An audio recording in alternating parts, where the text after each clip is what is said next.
बा। गर्मी तो बा नु बहुत हालत खराब बस ओकर लगन देखो बहुत कमैनी जा। देखो ना एगो याद पड़ल बात बाबा बताई कि एगो हमार दोस्त बा प्रिंस कहत रहे एगो साली भी हमार शादी करावे के बा कोनो सर्विस वाला लड़का लौकत रहा सर्विस दू गो बड़ा सा कौन तो एगो परमानेंट बा आ एगो के 4 साल वाला बा। अच्छा तो परमानेंट वाला के तो सदिया हो गइल बा। एकर अभी नइखे भइल, अभी नया नया नौकरी लगल था। एकर अभी नइखे भइल। कोनवा कोइए देलक तो पूछी न पूछ ली।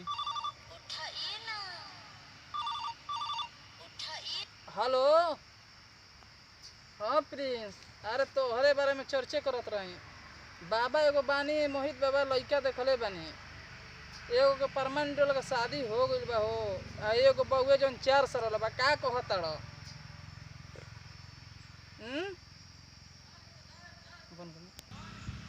तीन 4 साल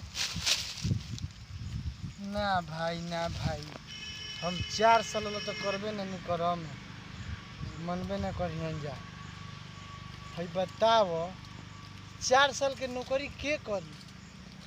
आजे जइब देश पर गोली छाती में मार दियन सो का हुई परिवार के? ना भाई हम 4 साल वाला नौकरी करब अब ना। अब तू देख हमारे के भले दोसर लड़का होई तो बताई हो ठीक नु। हाँ रख तनी हम बड़ी काम में बानी जाए के हमरा तनी घास उस लेके घरे।